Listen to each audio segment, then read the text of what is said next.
You're out on a desert. You've been walking for hours. You're about to die. Then you come upon a rain barrel. Middle of the desert. You can't believe your good fortune. Good, clean water in this barrel. You lift it up with all your remaining strength. And the gush of water knocks you over and you lose all the water. Or you get too much down your throat at one time, you choke and you die.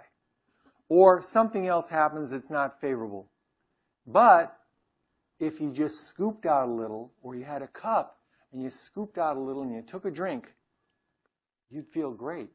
And you could scoop out another drink, and you could scoop out another drink, and you could keep going till you felt satiated.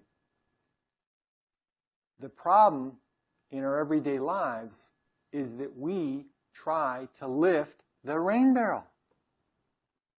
And we pretend there are no cups in the office or the house. You can only take in so much in a given period of time. When I speak at large conventions, and we've got a table or there's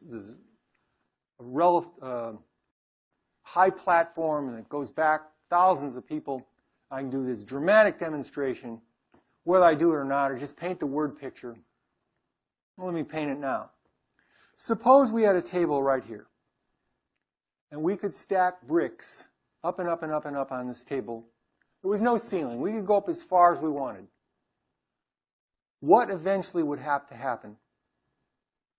It would collapse. Doesn't matter how solid the table is. At some point, the legs or the wood or whatever, there's some engineering equation that shows at such and such a load, it's going to collapse. All right?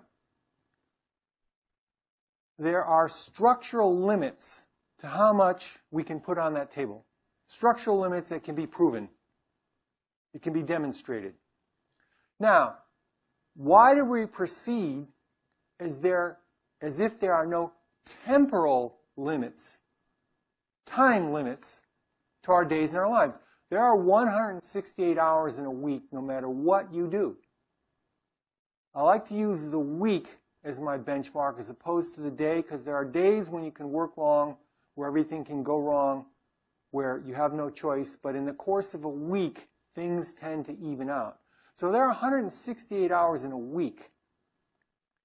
If you're taking in information, especially new information, essential information, conceptual information, you're not familiar with it, you have to learn the concept, and you're proceeding as if to handle the whole thing, lift up the whole rain barrel and take it in, you're going to fail, you're going to feel frustrated, you're going to feel overwhelmed, you're going to go through a series of conniptions, you're going to wonder why you're in this profession, or why you ever bought this item, or why you ever took this on.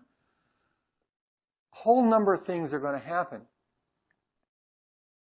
Most people, most of the time, when they acquire a new product, a new service, a new piece of equipment, a new installation, a new way of doing things, are too eager to get all the answers at once. They don't build in slack into the system. They don't be gentle with themselves. They don't give themselves days of grace.